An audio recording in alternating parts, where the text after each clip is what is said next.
Todos nós queremos um milagre em nossa vida. Sempre tem alguma coisa que nos incomoda, que nos atrapalha, alguma demanda muito grande, uma demanda que a gente sabe que naturalmente, mesmo com muito esforço, não pode ser resolvida, mas nós queremos e pedimos a Deus por um milagre. Muitos desses milagres são relacionados com doenças, doenças que não têm cura, doenças que a medicina por não saber a cura sabe que vai levar à morte, o câncer é uma delas, e todos nós queremos e corremos atrás de um milagre para que a nossa vida seja abençoada e sejamos abençoados com uma cura, ou nossa, ou de um ente querido, ou de uma pessoa próxima. A verdade é que nós ficamos muitas vezes decepcionados quando essa cura não vem.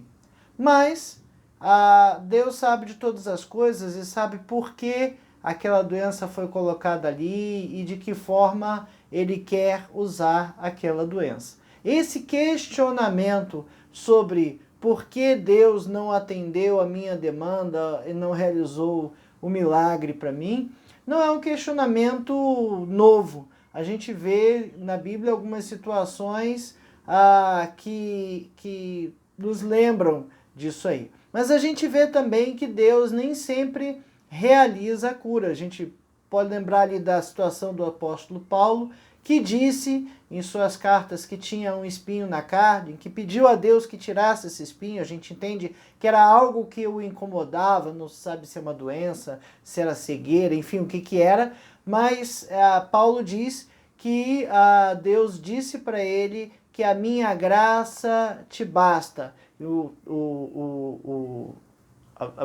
A sua fé se aperfeiçoa na fraqueza, né? Então a gente sabe que nem sempre Deus vai atuar do sentido ou da forma como nós queremos. O nosso comentarista apresenta um exemplo até um tanto quanto interessante. Ele fala de João, né? João 7, ali pelo versículo de 18 a 23, né? Ele fala do 7:19. João está enviando 2 discípulos a Jesus para perguntar se ele realmente era o Cristo ou se deveriam esperar outros. Veja, João 7, 18 a 23 diz assim: todas essas coisas foram referidas a João pelos seus discípulos. E João, chamando 2 deles, e está falando dos milagres que aconteceram, né? E João, chamando 2 deles, enviou-os ao Senhor para perguntar: és tu que está para vir ou havemos de esperar outro? Quando os homens chegaram junto dele, de Jesus, disseram, João Batista enviou-nos para te perguntar: és tu aquele que estava por vir ou esperaremos outro?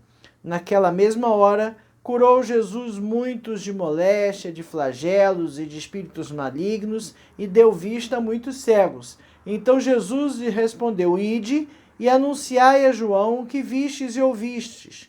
Os cegos vêm, os coxos andam, os leprosos são purificados, os surdos ouvem, os mortos são ressuscitados, e aos pobres anuncia-se-lhes o evangelho. E bem-aventurado é aquele que não achar em mim motivo de tropeço. Mas João está fazendo essa pergunta e parece uma pergunta estranha.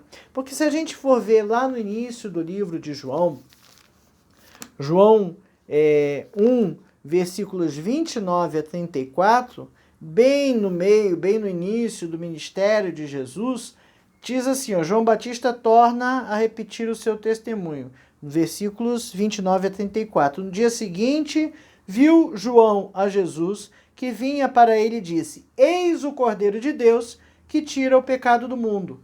É este a favor de quem eu disse: após mim vem um varão, que tem a primazia, porque já existia antes de mim. Eu mesmo não o conhecia, mas a fim de que ele fosse manifestado a Israel, vim, por isso, batizando com água. né? E João testemunhou dizendo: vi o Espírito descer do céu como pomba e pousar sobre ele, e não conhecia. Aquele, porém, que me enviou a batizar com água, me disse: aquele sobre quem vires descer e pousar o Espírito, esse é o que batiza com o Espírito Santo. Pois eu, de fato, vi e tenho testificado que ele é o Filho de Deus. Veja que no início do livro de João, João está afirmando categoricamente que Jesus era o Filho de Deus. E agora, ali nesse episódio que a gente narrou, descrito no capítulo 7 de Lucas, né? João está mandando 2 discípulos para perguntar se Jesus era de fato Cristo. Quando a gente lê lá em Mateus 11, versículos 2 a 6, o mesmo texto de Lucas 7 tem o mesmo texto, em Mateus 11, versículo de 2 a 6, diz assim: quando João ouviu no cárcere, então João estava preso. E como João estava preso, né, ele ouviu no cárcere falar das obras de Cristo, mandou para os seus discípulos perguntar-lhe: és tu aquele que estava por vir, ou havemos de esperar outro? E Jesus, respondendo, disse-lhes: ide e anunciai a João o que estáis ouvindo e vendo. Os cegos veem, os coxos andam, os leprosos são purificados, os surdos ouvem, os mortos são ressuscitados, e aos pobres está sendo pregado o evangelho. E bem-aventurado é aquele que não achar em mim motivo de tropeço. João, aqui descrito em Mateus, João está preso. Então João está preso e está mandando 2 discípulos perguntarem a Jesus se ele era quem estava por vir. Na narrativa, no início do livro de João, João ainda está batizando, então ele não está preso, está solto. O que significa que nós estamos falando de um segundo momento, quando João está preso. Então, no passado, João afirmou que Jesus era o Filho de Deus, que ele era o Cristo, e agora João está está falando que há alguma dúvida. Por que João está expressando essa dúvida? Porque ele manda perguntar para Jesus se ele de fato era o Cristo. Ele já não sabia disso? Talvez, e aí é uma hipótese que o nosso comentarista levanta aqui, talvez João esperasse que Cristo, realizando tantos milagres e tantos sinais, fosse lá libertá-lo, fosse lá ao encontro de João, e de alguma forma, que nós não sabemos, ele conseguisse tirar João do cárcere e livrá-lo da morte. Pouco depois, ou um ano depois, acho que ele ficou preso 1 ano, depois desse ano preso, João foi martirizado e morreu, né? Sofreu e morreu, como vários mártires, como vários cristãos no início da igreja também sofreram. O nosso comentarista aqui, ele, como se diz, ele lembra 2 fatos, né? Ele que João estava acostumado a viver em liberdade no deserto, né? Então João já tinha um senso de liberdade muito grande, ele tinha um sentimento de liberdade muito grande, e nesse momento ele estava na prisão, na masmorra de Maquerós, nas proximidades do Mar Morto. Essas informações não estão escritas na Bíblia, narradas desse jeito, mas existem outros escritos da mesma época que narram, corroboram com o fato de João estar no cárcere e corroboram com a ideia de que João está preso e por isso ele não está em liberdade, não está onde Jesus está, ou não vai ele pessoalmente perguntar a Jesus, ok? Então, cria-se aí uma situação no mínimo estranha.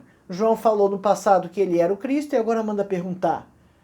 E a diferença é que João estava liberto estava solto, estava em liberdade no deserto pregando, e agora ele está preso. E agora que ele está preso, ouve sobre os milagres e manda perguntar. Detalhe interessante que João era primo de Jesus, né? As suas mães, se eu não me engano, não sei se eram irmãs, eram parentes, e João era primo de Jesus. E João nasceu um pouquinho antes de Jesus, né? Então, João sabia que Jesus de fato era o Cristo. Mas algo dizia, algo apertava o seu coração que lhe impeliu a mandar alguém a perguntar isso. Será que João esperava que Jesus fosse lá e libertasse ele, fizesse um milagre, libertasse e pronto, acabou? Será que os milagres de Cristo serviam para isso? Era isso que Jesus queria mostrar com os seus milagres? No livro de Lucas, né, a continuidade do texto, a partir do versículo 24, Jesus dá testemunho de João. Diz assim, tendo-se retirado os mensageiros, passou Jesus a dizer ao povo a respeito de João: que saístes a ver no deserto? Um caniço agitado pelo vento? Que saístes a ver? Um homem vestido de roupas finas? Os que vestem bem e vivem no luxo assistem nos palácios dos reis. Sim, que saístes a ver? Um profeta? Sim, eu vos digo, e muito mais que profeta. Este é aquele de quem está escrito: eis aí, envio diante da tua face o mensageiro, o qual preparará o teu caminho diante de ti. E eu vos digo, entre os nascidos de mulher, ninguém é maior do que João, mas o menor no reino de Deus é maior do que ele. Todo o povo que ouviu e até os publicanos reconheceram a justiça de Deus, tendo sido batizados com o batismo de João. Mas os fariseus e os intérpretes da lei rejeitaram quanto a si mesmo os desígnios de Deus, não tendo sido batizados por ele. Aqui, pois, compararei os homens da presente geração, e aqui são eles semelhantes. São semelhantes a meninos que, sentados na praça, gritam uns para os outros: nós vos tocamos flauta e não dançastes, entoamos lamentações e não choraste? Pois veio João Batista, não comendo pão nem bebendo vinho, e dizeis: tem demônio. Veio o Filho do Homem, comendo e bebendo, e dizeis: eis aí um glutão e bebedor de vinho, amigo de publicanos e pecadores, mas a sabedoria é justificada por todos os seus filhos. Então, Jesus aqui está, como se diz, dizendo a todos eles, está testemunhando a todos eles que João de fato era o anunciador. Mas Jesus está anunciando um pouquinho mais. Ele está dizendo que o que era necessário entender é que o reino de Deus havia chegado. E o reino de Deus tinha um significado, tinha uma perspectiva muito diferente daquela que os homens estavam acostumados. Bom, essa é a lição número 6 da revista Palavra e Vida, edição número 75. A revista Palavra e Vida, editada pela Convenção Batista Fluminense, está disponível em PDF para download no site batistasfluminense.org.br. Você pode acessar o site da Convenção Batista Fluminense e baixar a revista. Essa aqui tem por tema Jesus, Vida e Obra. E essa lição de número 6, que foi escrita pelo pastor André Luiz Cotrim de Alencar, tem por tema Sinais e Maravilhas. Então, estamos estudando os milagres de Jesus, mas não cada um deles, né? Você pode ler todos os evangelhos e ver todos os milagres que estão ali narrados.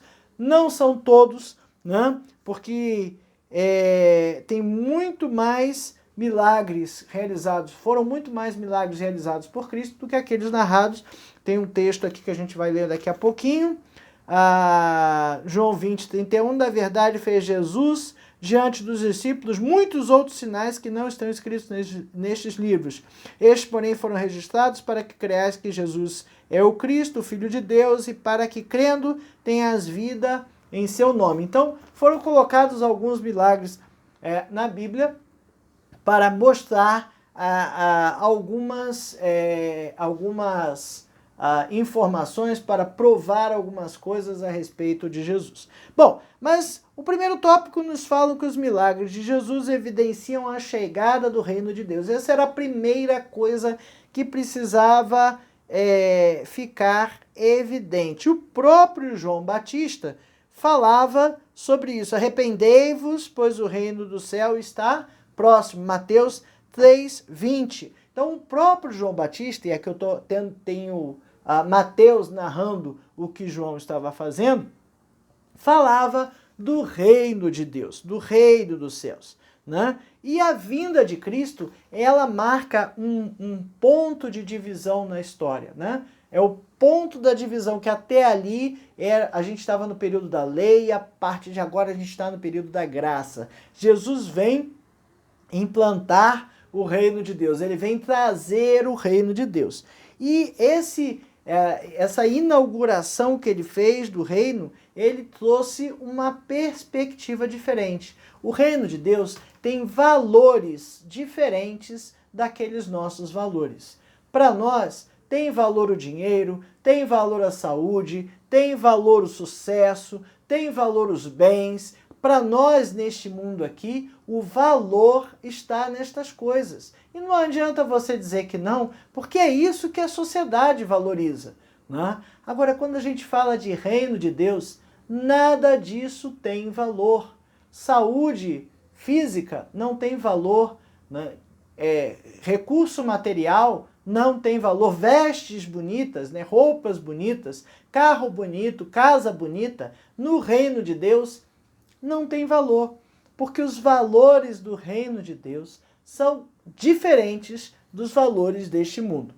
Não estou dizendo com isso que você não pode ter uma boa situação econômica, ter bens, ter roupas bonitas, um carro bacana, uma casa bacana, né? Abraão, o pai da fé, ele tinha muitas posses. Jó, que Deus deixou, né, o inimigo tentá-lo para provar a sua fé, era um homem rico. Então, não há pecado e não há problema em ter dinheiro, riquezas, bens ou coisas bonitas. O que tem o que tem problema é colocar o seu coração nisso, né? A Bíblia diz que onde está o seu tesouro, aí estará o seu coração. Você pode ter dinheiro, você pode ter bens, desde que esses bens e esse dinheiro não seja o seu tesouro, né? Porque se o seu tesouro estiver nos bens, aí você será uma pessoa dependente disso e uma pessoa triste. Mas veja, Jesus veio inaugurar o seu reino. E no reino de Deus, o menor do reino de Deus é maior do que aquele maior nascido de homem, né? Ou seja, o mais simplório, né? A pessoa mais humilde do reino de Deus é muito maior do que aquela pessoa mais abastada, com maior sucesso, com maior posição na nossa sociedade. É isso que Jesus está falando. Quando ele fala de João, que fala que o menor do reino é maior do que ele não está querendo dizer que João é isso ou é aquilo, mas o que ele está dizendo, eu vos digo, entre os nascidos de mulher ninguém é maior do que João, mas o menor no reino de Deus é maior do que ele. Ele está exemplificando, né? Ele está dizendo que João é uma grande pessoa, né? Nascido de mulher, mas que no reino de Deus, o menorzinho, o mais humilde é muito melhor, né? Muito maior. As qualidades, os valores do reino são diferentes, né? João, ele está dizendo aqui porque João pertencia ainda à promessa. João veio anunciando Jesus. É como se João fosse o final, né, de uma era e Jesus o início da outra, né? Não excluindo enfim, se foi salvo, se não foi salvo, isso aí não nos cabe determinar, mas é como se Jesus estivesse colocando ali uma linha divisória. Jesus era uma linha, né? Não foi porque ele ressuscitou, ele é uma linha divisória que indica a implantação, a inauguração do reino de Deus, né? E quais são as qualidades que a gente precisa ter nesse reino, né? O reino é maior do que o mundo. As coisas que para nós aqui importam, lá não importam. As pessoas que a gente dá valor aqui, lá não necessariamente tem valor, né? Jesus está mostrando logo depois, e quando ele fala aos discípulos de Jesus, ele está mostrando quem é que está sendo beneficiado com os milagres. Logo depois disso aqui, ele fala, olha,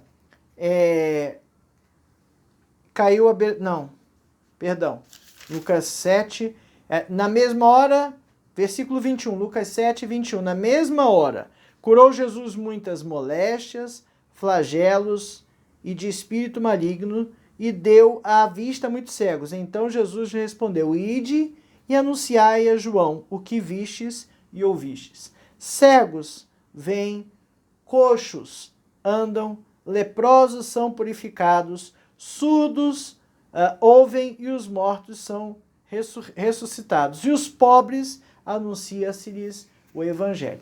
Jesus está mostrando aqui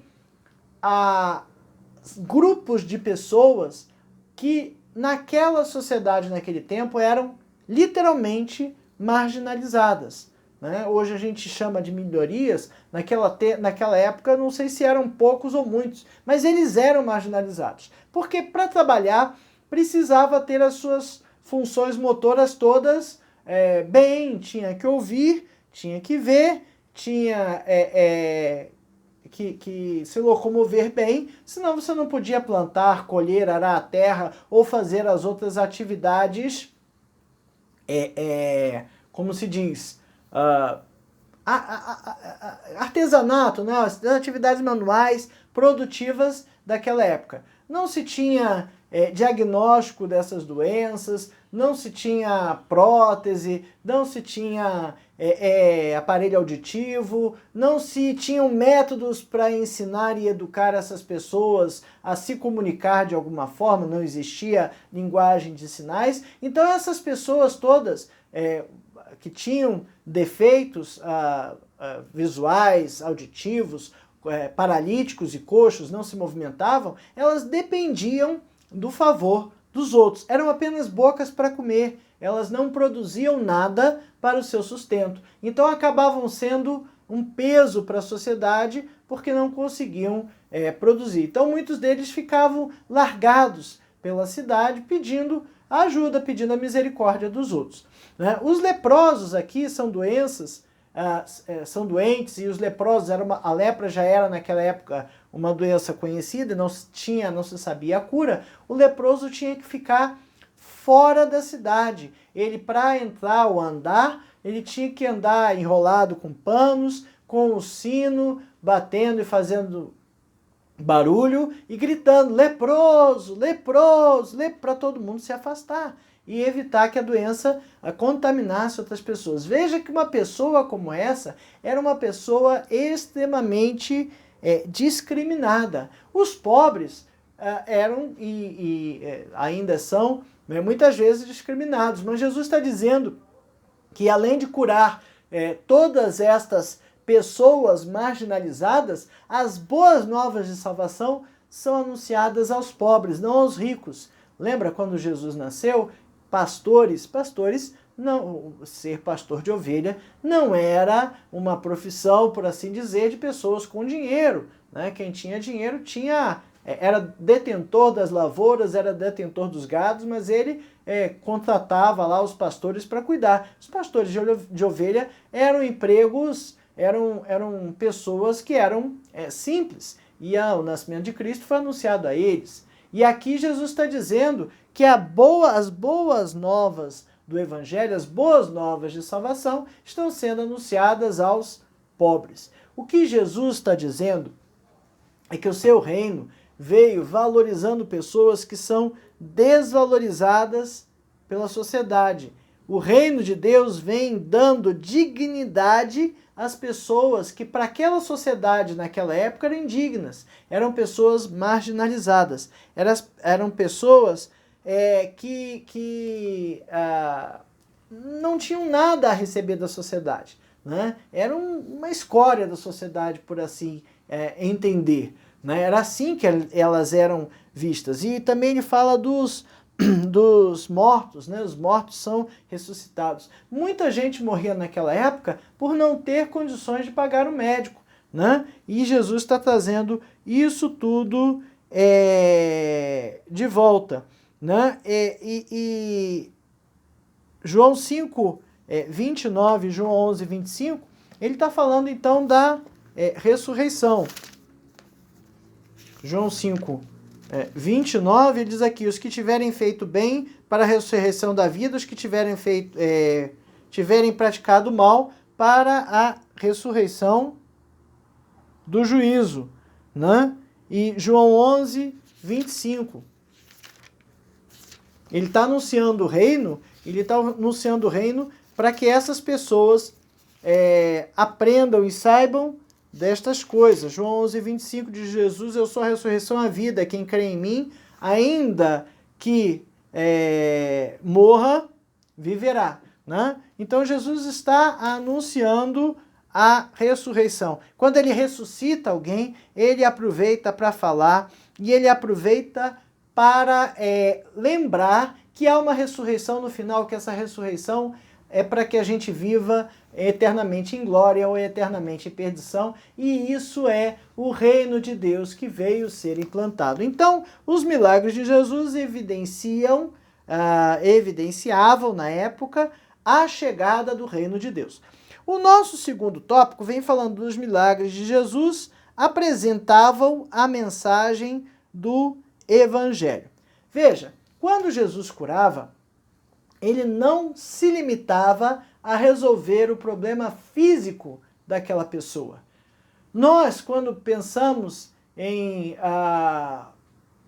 um pedido de oração, geralmente pedimos a oração por algo palpável, algo físico, ou é um emprego, ou é uma situação que a gente quer que resolva, ou é uma doença, é algo físico nosso. É alguma coisa do corpo, é alguma coisa da nossa existência. Mas Jesus, quando curava, a cura dele era completa, porque ele curava o corpo, mas ele não se limitava a ele curava a alma. Toda vez que Jesus vai curar alguém, Jesus faz uma cura da alma, ele perdoa os pecados, ele alcança a alma da pessoa. Jesus entende, e nós precisamos entender isso, que muito mais importante do que satisfazer e resolver um problema aqui é o destino da alma das pessoas, se elas vão para o céu ou se elas vão para o inferno. Muitas vezes a gente fica preocupado em resolver coisas aqui, mas a gente esquece desse que não é um detalhe, né? É o foco da questão, é a importância maior da questão. E a gente precisa entender isso. Jesus curava, libertava as pessoas de espíritos maus, né? Mas o que ele queria alcançar era a alma. E tem mais uma, não era para alguns, era para todos, né? Mateus 11, 28, ele diz assim: vinde a mim todos os que estáis cansados e sobrecarregados, e eu vos aliviarei. A cura de Cristo, o milagre de Cristo, era um milagre inclusivo, né? Ela era não só inclusiva, como transformadora. Todos que vinham a Jesus, eles eram transformados. Eles não permaneciam do jeito que estavam. Todos eles que vinham a Cristo, Jesus curava e provocava ou recomendava uma transformação. esse é um significado importante, essa é uma informação importante que a gente tem que ter em nossas vidas. Ah, eu venho como estou. Sim, venha a Cristo do jeito que você está. Mas tenha certeza que Ele não vai te deixar desse jeito. Ou você não vai conseguir seguir a Cristo fazendo as mesmas coisas que fazia antes, quando não era crente. Você vem do jeito que está e você vai ter uma transformação na sua vida. Essa transformação é a transformação da santidade, é a transformação da vida com Cristo, é a transformação para a nova vida em Cristo. Nosso comentarista coloca aqui alguns exemplos, né? E que ele também sempre fazia uma ponte, ele aproveitava para fazer uma ponte com sua mensagem. Lá em João 6, né? Ele tinha acabado, 6,35, ele fala, no capítulo 6 ele fez a multiplicação dos pães e dos peixes, aí ele aponta João 6,35, e Jesus está num lugar e a multidão vem atrás dele, né? E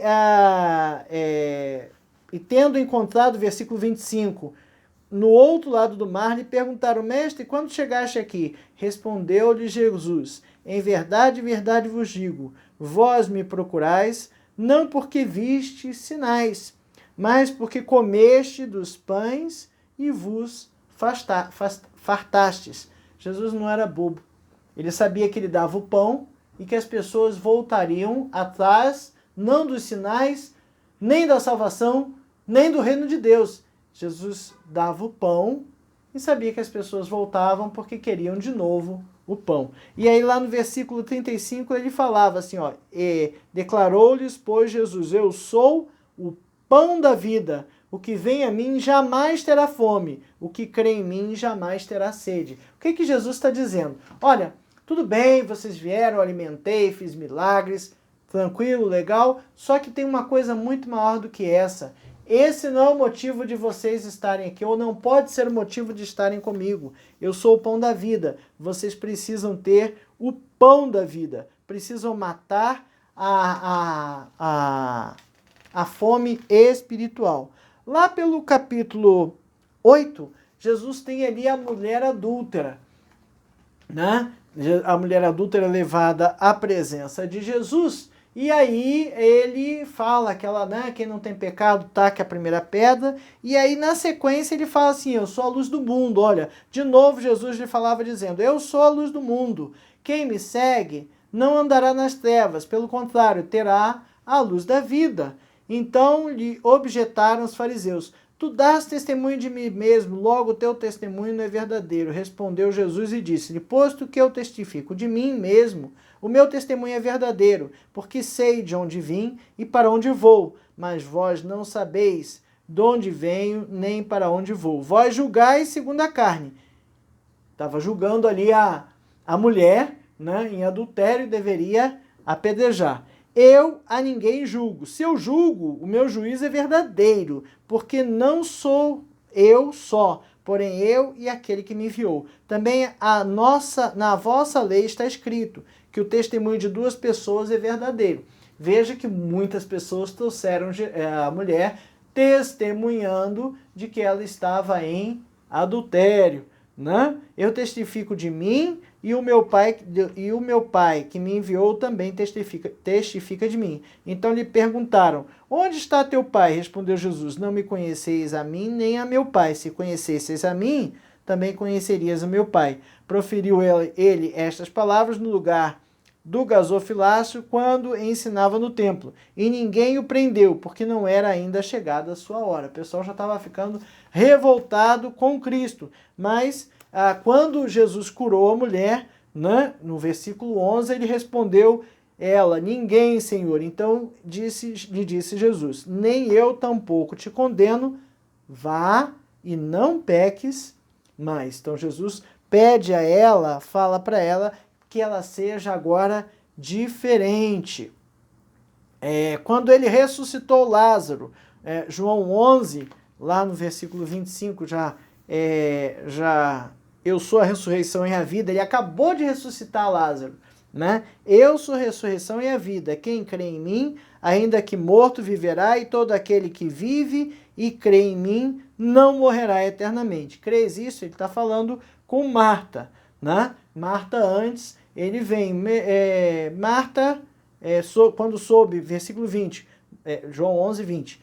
Marta, quando soube da vinda, que Jesus vinha, saiu ao seu encontro, Maria, porém, ficou sentada em casa. Disse, pois, Marta ao Senhor, Senhor, se estiveras aqui, não teria morrido meu irmão, mas também sei que, mesmo agora, tudo quanto pedides a Deus, Deus o concederá. Declarou-lhe Jesus, teu irmão há de ressurgir.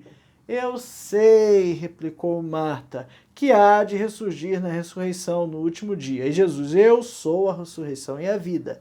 Quem crê em mim, ainda que morra, viverá. Então Jesus está dizendo algo a mais ali, além do seu irmão voltar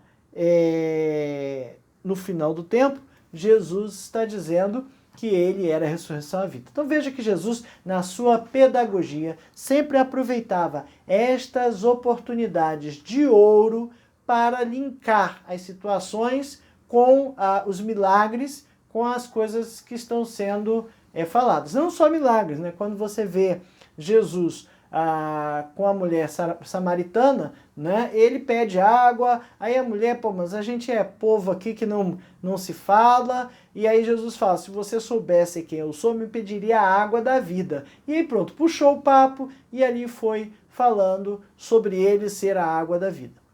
Jesus, na sua pedagogia, curava, libertava endemoniados, ressuscitava mortos, curava de doenças, atendia às necessidades das pessoas.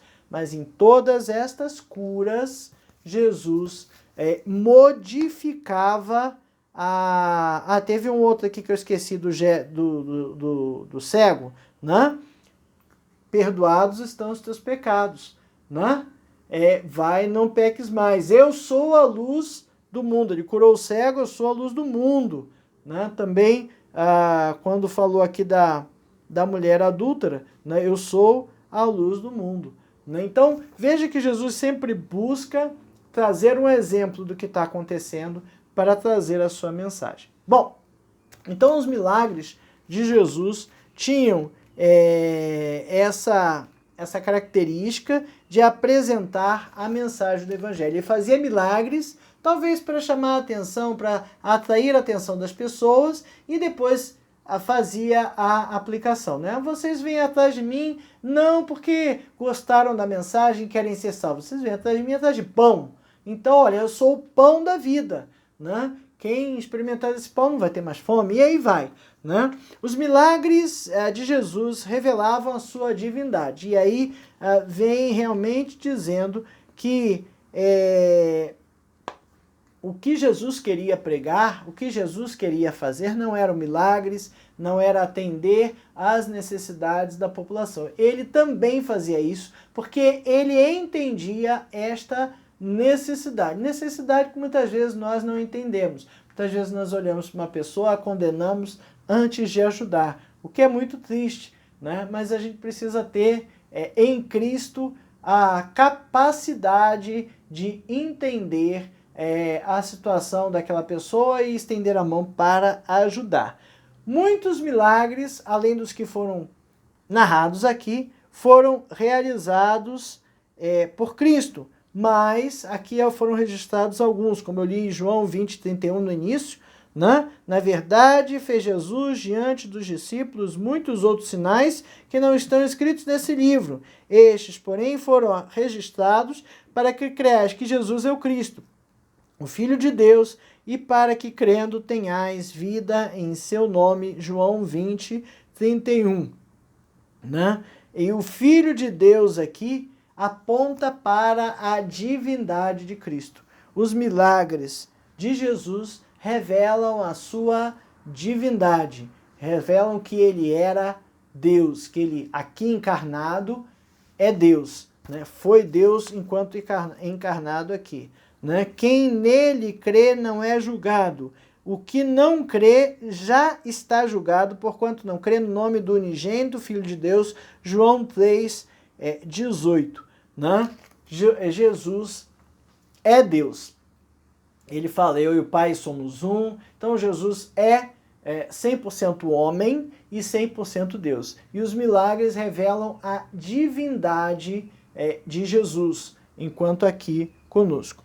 E aí, essa divindade fazendo coisas extraordinárias e impossíveis, né? Quando eu falo extraordinário e impossível, eu falei tantos milagres, pode ser que alguns deles você até desconfie, não que desconfie, né? Desconfiar é uma palavra forte, mas alguma coisa que Jesus fez ali de curar um cego, alguma coisa assim, é alguma coisa que a pessoa estava bloqueada, né? Mas aqui ele fez coisas sobrenaturais sobre a natureza, né? Controlando a natureza. Aí, por exemplo, Mateus 8, de 23 a 27, tem uma passagem que Jesus acalma a tempestade. Mateus 8, de 23 a 27, diz... ele estava no barco com os discípulos, né? Diz assim, ó. Tendo Jesus chegado à casa... Mateus 8, esse é o 9. É no 8, perdão. 23 a 27. E entrando ele no barco, seus discípulos o seguiram. E eis que sobreveio no mar uma grande tempestade, de sorte que o barco era varrido pelas ondas. Entretanto, Jesus dormia. Mas os discípulos vieram acordá-los, clamando, Mestre, salva-nos, perecemos ou vamos morrer. Né? Perguntou-lhes, então, Jesus, por que sois tímidos, homens de pequena fé?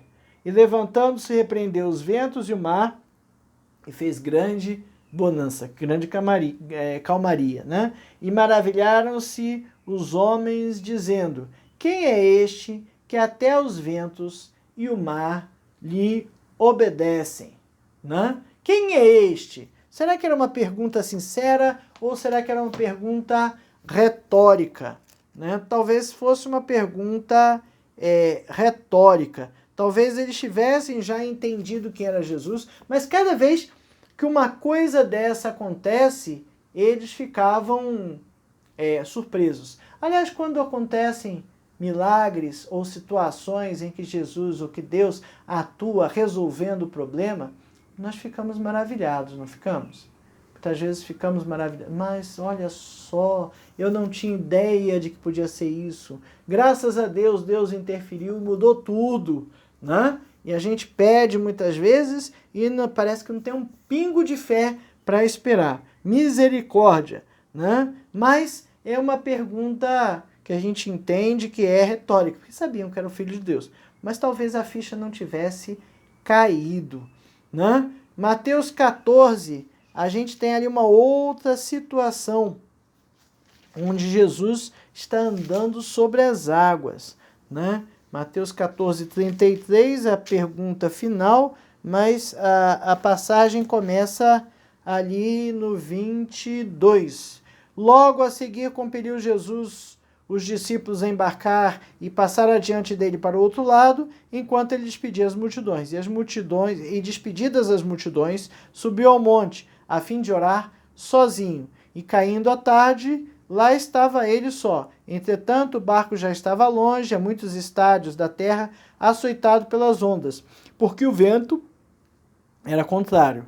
Na quarta vigília da noite, foi Jesus ter com eles, andando sobre o mar. E os discípulos, ao verem andando sobre as águas, ficaram aterrados e exclamaram, é um fantasma! E tomados de medo, gritaram. Mas Jesus imediatamente lhes disse, tende bom ânimo, sou eu, não temais. Respondendo-lhe Pedro, disse, se és tu, Senhor, manda-me ir ter contigo por sobre as águas. Ele frisou, né? Por sobre as águas. E ele disse, vem. E Pedro, descendo do barco, andou sobre as águas e foi ter com Jesus. Reparando, porém, na força do vento, teve medo. e começando a submergir, gritou: Salva-me, Senhor! E prontamente Jesus, estendendo a mão, tocou e lhe disse: Homem de pequena fé, por que duvidaste? Subindo ambos no barco, cessou o vento, e os que estavam no barco adoraram, dizendo: Verdadeiramente és Filho de Deus. Olha então um outro milagre sobre a natureza, Jesus andando sobre a água, e esse milagre comprovando, corroborando, até deixando os discípulos aterrorizados, né, dizendo que ele era o Filho de Deus, revelando a sua divindade. Lucas 5, versículo 17 ao 26, nós temos aqui a cura de um paralítico. É que Jesus estava, e aconteceu que num daqueles dias estava ele ensinando, e achavam-se ali assentados fariseus e mestres da lei, vindo de todas as aldeias da Galiléia, da Judéia e da Jerusalém. E o poder do Senhor estava com ele para curar. Vieram então os homens trazendo em um leito um paralítico e procuravam introduzi-lo e pô-lo diante de Jesus. E não achando por onde introduzi-lo por causa da multidão, subindo ao eirado, o desceram no leito por entre os ladrilhos para o meio diante de Jesus. Vendo-lhes a fé, Jesus disse ao paralítico: Homem, estão perdoados os teus pecados. E os escribas e fariseus arrazoavam-se, dizendo: Quem é este que diz blasfêmias?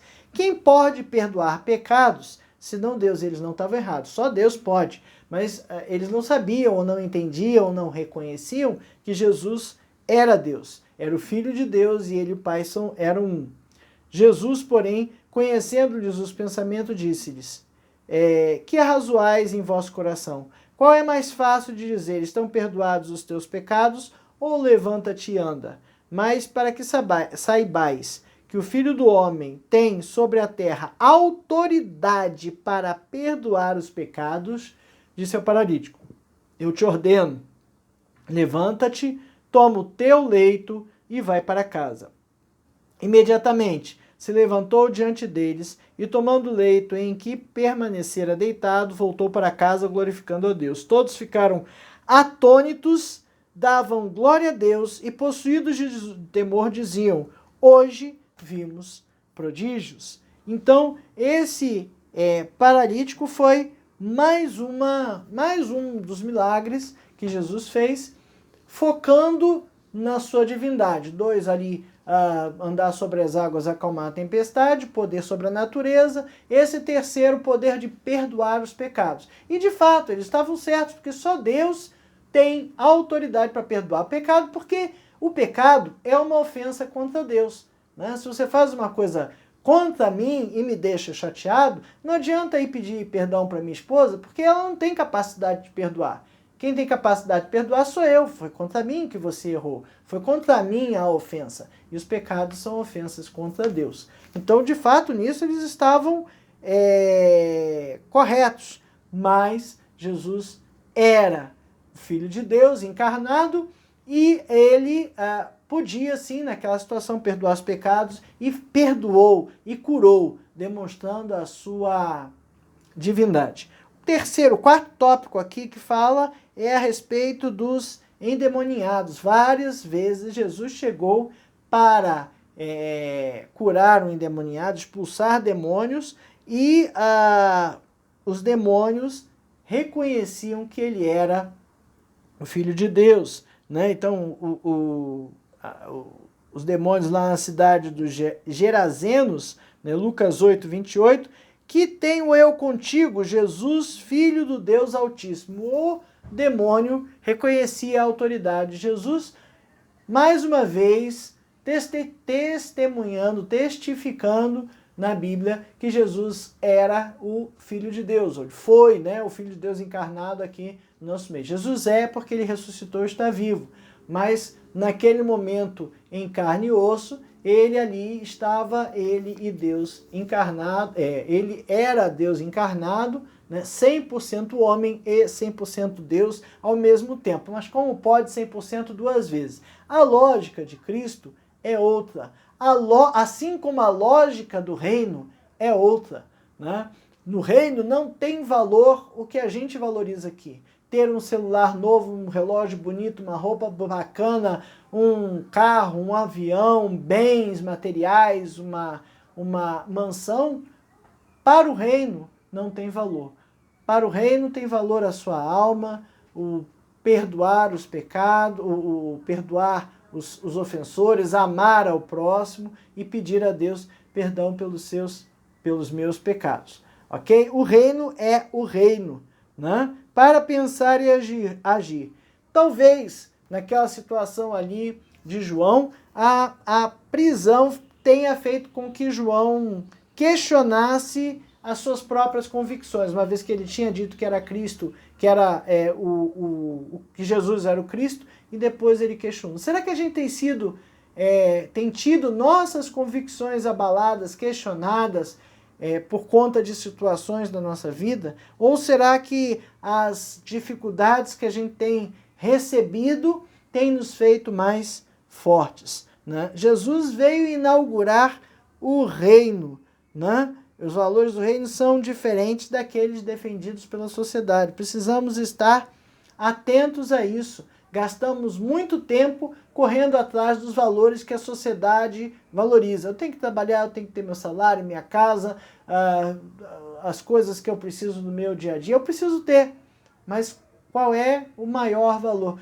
Para que deve ir a maior parte do meu tempo? Para que eu devo me concentrar? E os milagres realizados por Cristo apontavam a revelação da sua natureza divina, né?